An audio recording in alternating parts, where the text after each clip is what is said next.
Hello, product people. Welcome to the Product for Product podcast, hosted by Matt Green, data advocate and product manager, and Moshe Mikanovsky, product leader and author. Our goal is to serve the product community by helping you find products that can help make your work in product management easier. Thanks for joining us on another episode of the Product for Product podcast.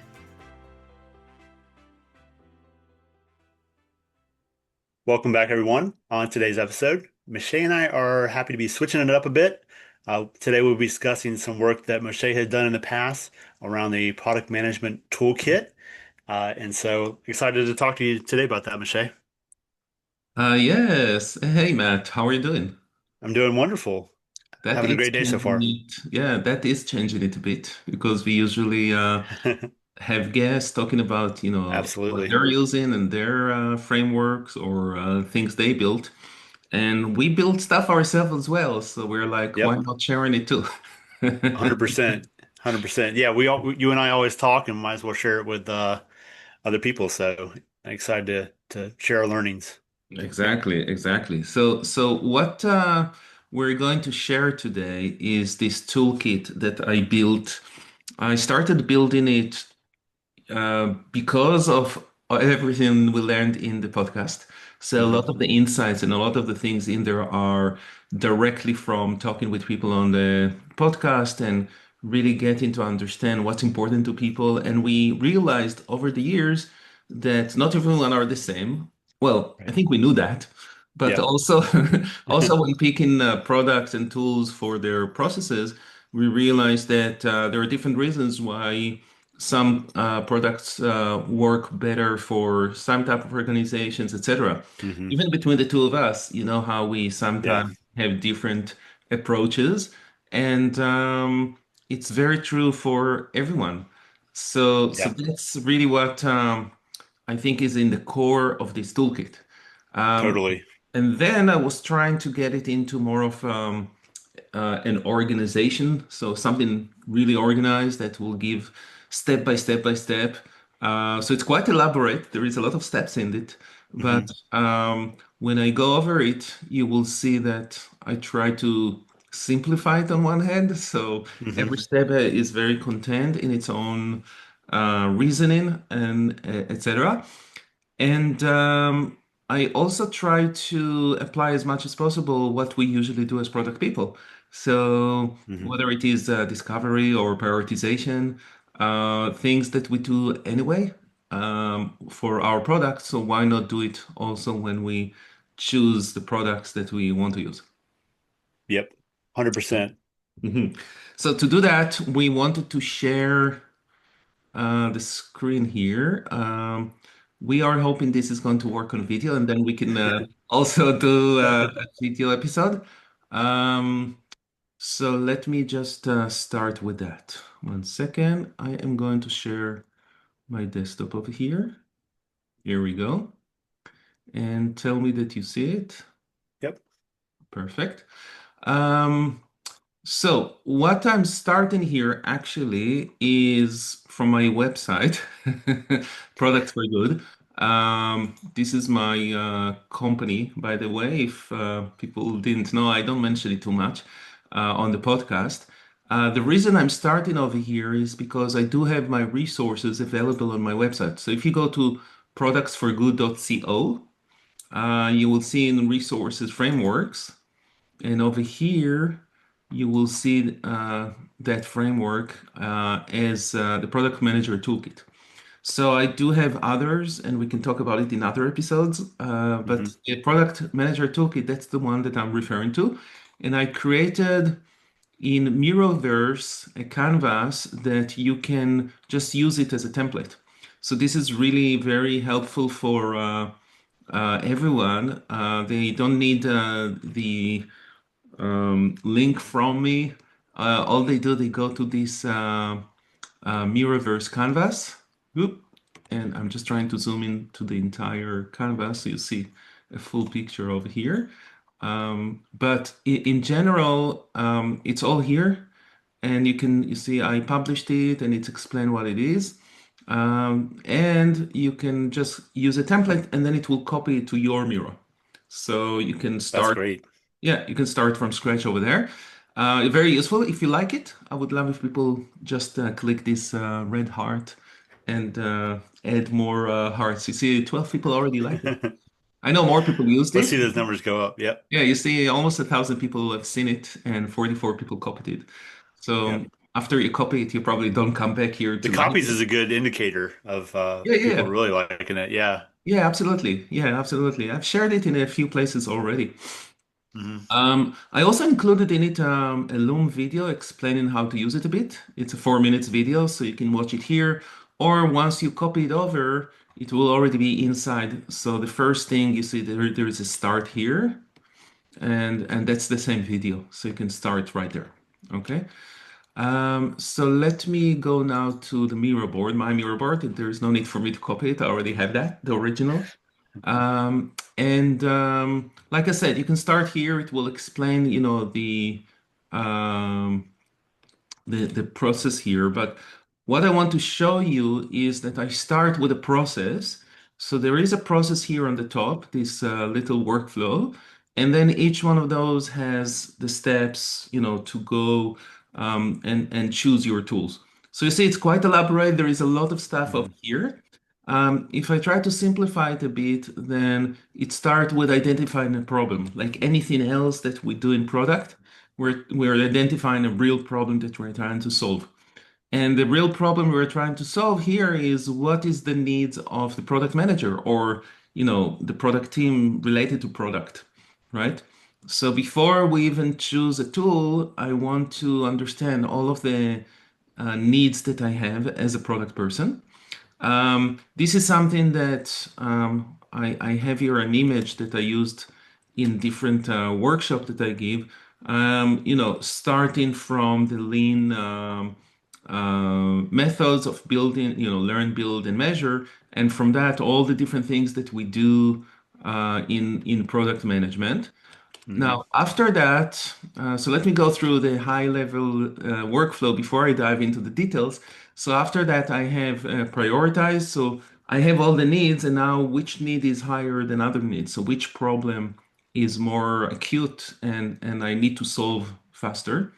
Then I shortlist for the available product out there. So what is available for every different need that I have? After I shortlist, I start comparing products, and I have a lot of selection criteria over here, how to compare different products to each other and what is important to look at. Then I do test. So I'm testing let's say, couple of products, two, three maximum. I don't think that you need to test more than that. Um, but usually when you compare, you will see which ones are better fit for you even before you tested it.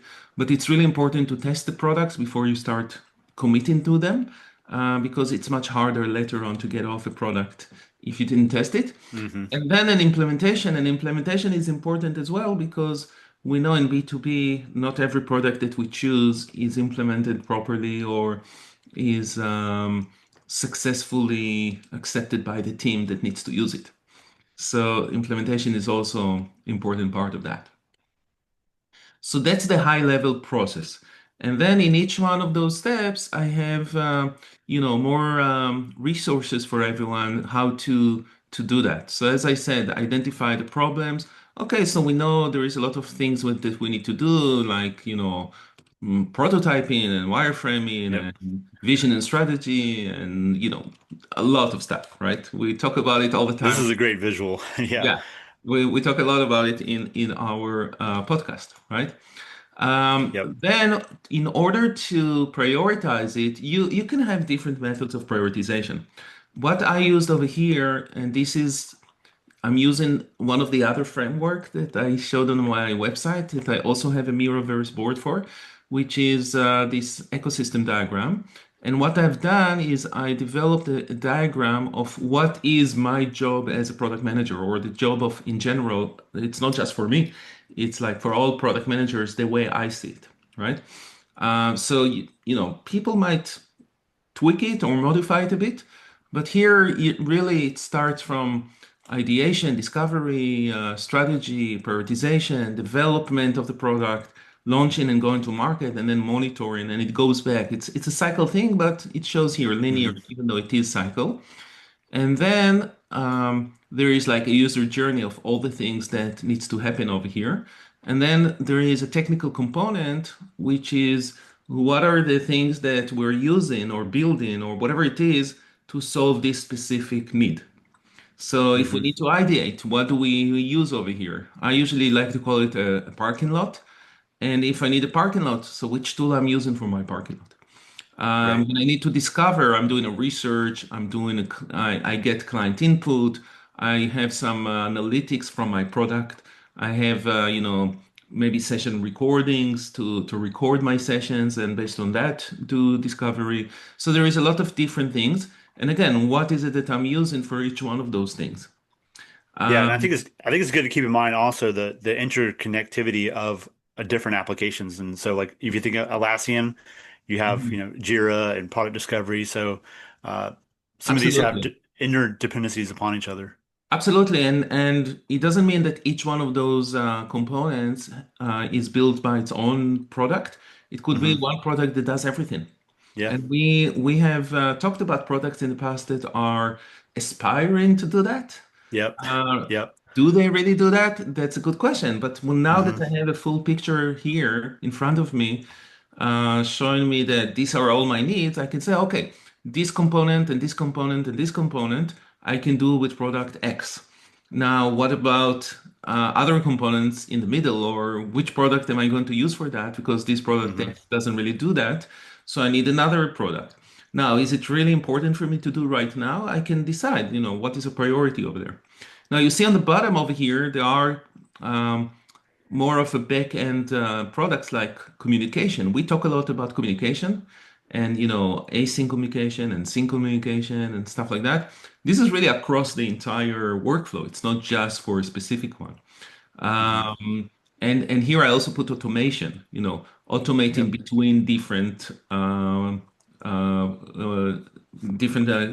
steps here. Cross it. Yep. Cross these So applications. the idea here is really to understand the product manager journey, and then to understand within this journey what are the different things that I might need to put in place in order for to have a solution. And Hmm. then I can prioritize it. So this is just a template, and then this is an example where I say over here, priorities wise, you see, I put these green light, like traffic lights on them. Hmm. So all the green lights are things that are higher priority. I need to do them right now. But the yellow ones are things that it's maybe next. So it's a bit now, next, and later. So it's a bit of a roadmap for myself. What is more important right now? And I even have here like red ones like user testing. But this is just me. I mean, I'm not saying Yeah. for anyone adopt this specific one. This is just examples. Everyone can use it any way they want, or you can create your own, right? Now, I also put here a few items for what impacts your decision making in your prioritization.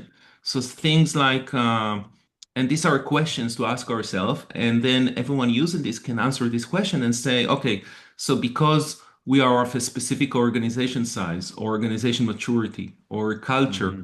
or a budget, I will have different answers for some or different priorities, right?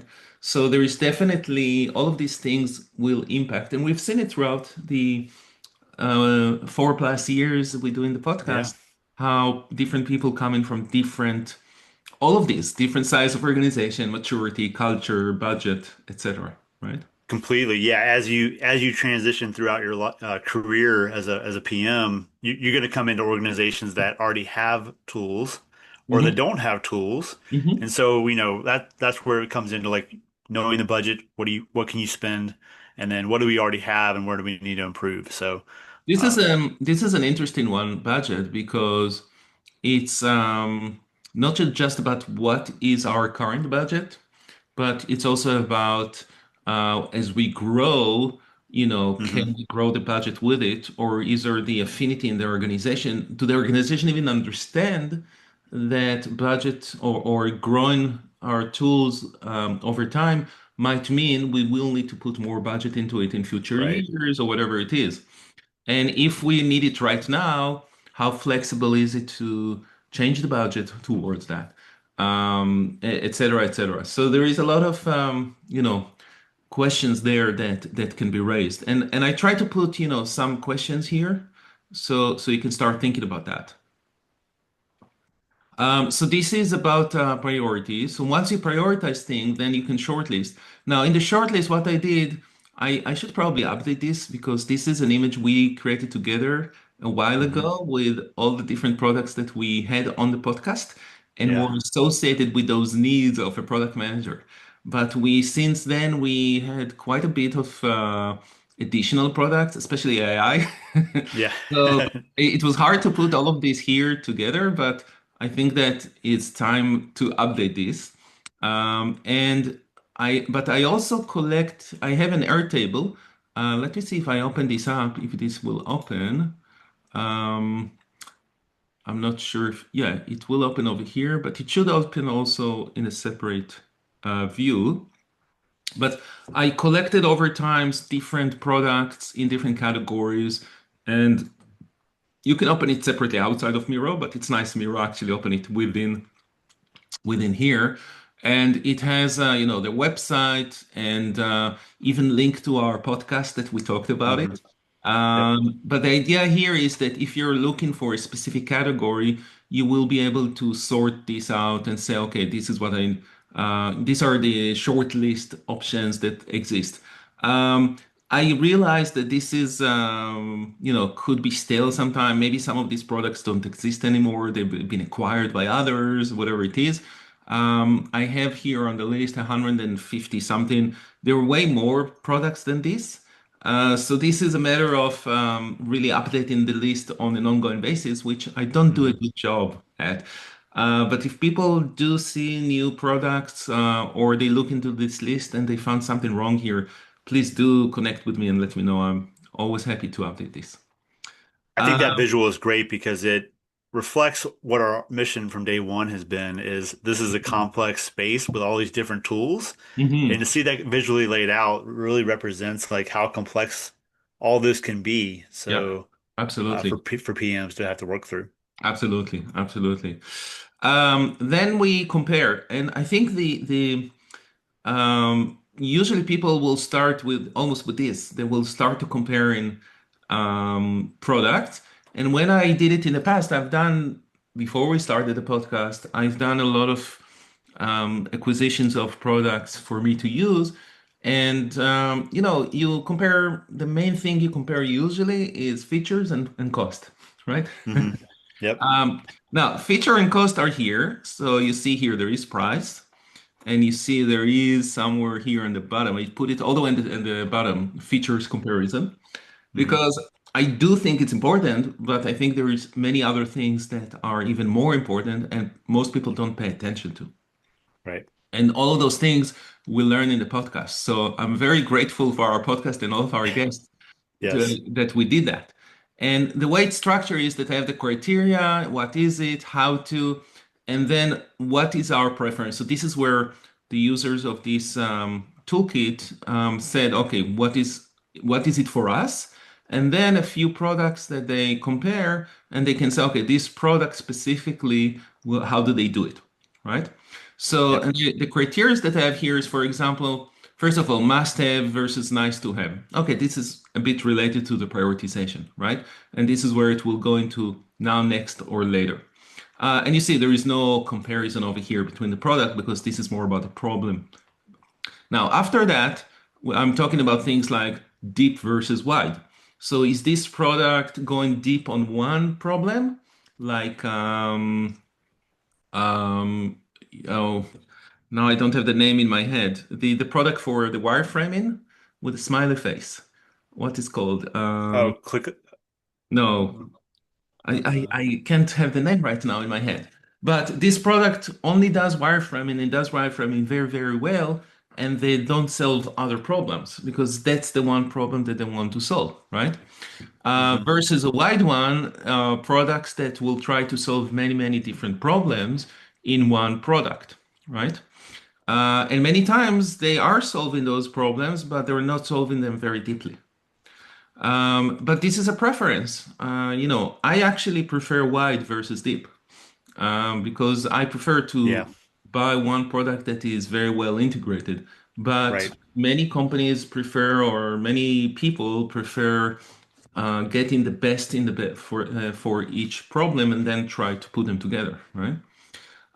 Entry level versus advanced. So, we talked a lot about product analytics and how Google Analytics is not the right product analytics tool for products. Hmm. Because Yep. a lot of people, when they start using something, they start with Google Analytics. Easy entry. Yeah. Exactly. So it's entry level versus advanced one that will give you much more than what you can get with that. And so on. So the criteria that I have over here is no versus ongoing engineering required. So do I do everything? Do I need engineering all the time to help me with that? They have to be involved, or there is no engineering involved. They do a one-time integration, and then that's it. Open-ended versus deterministic. So it tells me how to work versus it's very dynamic and I can make workflows. I can choose how I work with it. The price, integration with other products. So how it Hmm. integrates with other products, how well it is, how many products it integrate with, etc. Customer support and success. So this is about them and their company behind it, and not just about the product itself and how well they give you support and support you in the product, how well it is integrated within their product or not, how fast they're actually responding to you, who is responding, is it personalized, all of that stuff. Your user experience in the product, um, the AI support. And you see, I put it only as one item over here, even though today Hmm. it's almost like, the first thing people will look at is it AI, Yeah. but Everywhere. it's not important for every, or it's not as important for every product that we're doing over there. Hmm. Product led. This is also about the company itself. Is the company behind it? Are they product led, or are they sales led, or tech led, or whatever it is? Because it might align or not align with how we like product companies to be, and how we Hmm. like to be as product people, right? Yep. So I think that's important to understand as well. Security, security is always really important. So how well they handle security and what is their security mechanisms, and also um, their company stance on security, etc. And then, of course, features comparison, Hmm. right? So this is about the comparing the product. Now, after that, there is a test. So inside the test, I also created a small process over here. So the process of testing is defining what is the test cases, define the success criteria. So what does it mean for you to be successful in your tests? And then test at least two products so you can actually compare them. Contact support. So always make sure you contact support in your test. Even if everything goes well, try to find ways to contact support because you will understand how their support work. Compare performance between them and then make a decision, right? And I put a template here for test cases, and also for questions to their support and stuff like that. Hmm. But it's really more about the process. And I've done that quite a few times to compare different products and test them. In order to do that, you also need to have a way to, not every product is easy to test without a lot of investment. Right. So that might be also a criteria in the decision there to see, how well can you test it Hmm. without making a decision upfront, right? Right. Sometimes you So have to get into a POC as well, with yeah, the yeah. vendor. So yeah, I mean, also, do you need to pay for it or not? Right. How long would it take? What does it mean also, to integrate it into your product? So there is a lot of decisions that you will have to make in that. Hmm. And then the last thing is implementation. And here I also put a little process where you define your scenarios to implement, you prioritize them. So you probably cannot implement everything at once. So you kind of stage it. You implement those scenarios. You communicate everything. So communication is really important. Um, you train the users and then you monitor how it goes. Now it and then go back, to add more scenarios and stuff like that. This is Hmm. this is again, it's easy to do linearly. Although some of those things could be done, like the communication probably should be done all the time, Hmm. and stuff like that. And some of those things you might be able to do in parallel, etc. But I just wanted to create something simple here to give people an idea of where to start with some scenarios, how to implement, like with a template over here for scenarios to implement, etc. So this is the overall toolkit, and I hope it's helpful for people. Yeah, one of the things, you know, in selecting products that, in my experience as a PM, even doing professional, personal side projects and stuff like that, the selection criteria is one of the most critical things outside of identifying what problem you're solving. So making sure you're actually picking the right thing to solve the problem. But Hmm. going through the selection criteria is so important because, I like you to typically take a wide approach. I would like Hmm. a product that does a bunch of different things, but making sure it does those things well. And then Hmm. obviously like demonstrating the value. Sometimes I find that like finding those products that do a bunch of different things, demonstrating the value to leadership that ultimately justifies the cost of it, I think is Hmm. important as well. And the Yep. long-term cost of it, like you mentioned, the growth of it. Hey, Yep. we need to scale up a Pendo, add more to it. It's going to cost us X amount more. Hmm. As long as you're demonstrating the value that, hey, we selected this is why we selected it, but we actually need to expand on it. Yeah. I think long-term growth and thinking, how this is going to like benefit your organization long term is critical. Absolutely, absolutely. Sometimes you want to know if the vendor decide to raise prices over time Yeah, and absolutely. Yeah. you don't know about it, it might happen. And that's where you want to see upfront, first of all, what is their promise about the prices? And Hmm. because some of them will promise, same price forever or something like that. Usually it's very early stage when they're trying to Right. attract a lot of users. Um, Another thing is also to see what would it mean to you if you will need to switch to another product. Yep. That How easy or hard it's going to be, right? 100%. Yeah. How easy is it to get out of it if Hmm. after a year or so that it's not working, you want to switch up? Hmm. Another key point is bias. We all have used tools prior, and so when you get to a new organization, you want to implement something, but just be mindful of the culture at your organization. Like Hmm. you might have, a certain preference for a certain tool. I know Moshe and I like Pendo, but like do the research. Look at other competitors and look at other people in the market because they may not all fit for your organization or your use cases. Hmm. So just be mindful of that. Don't just go in the direction you're most comfortable with. Um, Exactly. but And that's is a key exactly thing. that's Yep. exactly that's why there are so many criteria over here Yeah. that really can make or break, some of the decisions you are making in the Hmm. long. That's why I thought that was so important. And you can get into analysis paralysis, and that's hopefully what we've tried to help with this podcast. By Hmm. having people on to talk about the pros and cons of the using these tools, because Right. you can really go down a rabbit hole when it comes to all the different things and all the Yeah. different comparisons with these, Yeah. and then you wind up with something that isn't actually what you wanted Yeah. long term. So, Maybe this um, is an idea for another episode or sets of episodes where we bring yeah. two users of two different products that solve the same problem to do a bit of session between them to see why should you choose this one versus the other There we go. one. Competition show. That'd be good. I like that. Yeah, or debates. Debate show. That would be good. Yeah, I think that that's a key thing to think about. And as PMs in our day jobs, if you even go back to like the first chart that we talked about, all the different things we're thinking about and have to think about, making sure you have the right tool that ultimately makes your life easier and the team's life easier and Hmm. delivers the results you're looking for is critical. Yeah, So. yeah. Now, before we end, let me ask you a question because I'm kind of toying in my head writing a book about this to put this into a book.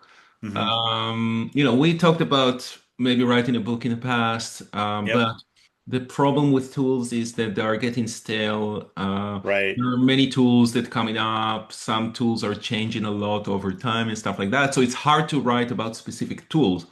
But writing it from this perspective of having a toolkit on how to choose your tools, what do you think about that? Yeah, I like it. It's a great idea because I don't think the problems change. The Hmm. tools change, the different features they have. We've seen product analytics tools like expand new things, and so since our first round of Yeah. episodes we Yeah. had. Yeah. But I don't think the problems change. You're still trying to solve the same things as product teams and product managers. Hmm. So I think if you do a book in terms of taking that direction, and that way have preferences around like tools will change, but the problems themselves that you're trying to solve don't. Right, right. So maybe I will put it also as a question here to to the podcast Yeah, listeners. What do they think about a book and whether they think it's a good idea? If you do, dear listeners, please let me know and even put your name out there for the waiting list to read the first draft. yeah, that'd be exciting It to will have be a a challenge that you will put on me to do. that's right. Add a little pressure to you. Yeah, exactly. Amazing. Good. Well, great. Yeah, great. This is great. I really like this format. Hopefully other people do as well. I thought Moshe and I, we were having these conversations like I mentioned, and I think it's great to get these out to the audience and to the listeners, and I hope everybody enjoyed it today. Thank you very much, Matt, for hosting me on the show. Yeah, It's been great to be a guest here. Um, great to have you. It's great to have you as a guest and host. So always enjoy it. Amazing. Awesome. Well, thank you to all the listeners. Thank you, Moshe, and we'll talk to everybody next time. Thank Take you very care. much, everyone. Bye-bye.